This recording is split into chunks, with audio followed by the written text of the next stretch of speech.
I want to tell you, when I got the bumper off of here and I got the trim piece off behind here, I already knew that there was going to be some rusting issues. The guy told me that I bought this from, that the truck was primarily used at the time for pushing a snowplow.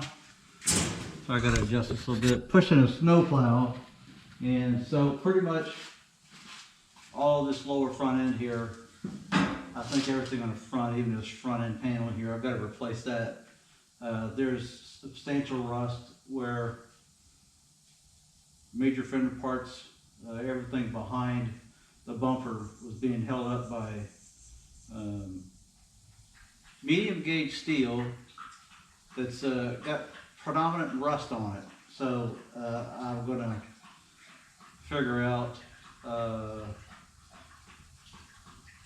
a new problem solver for this front end here, whether or not I'm going to make it or just go and try and find a new one and buy it. So I'll tell you what I do later.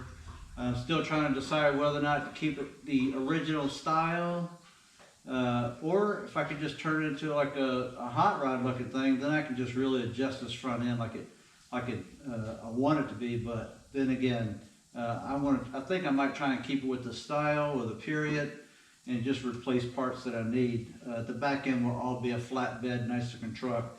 So I've got plans for back there. That'll come later on in the videos.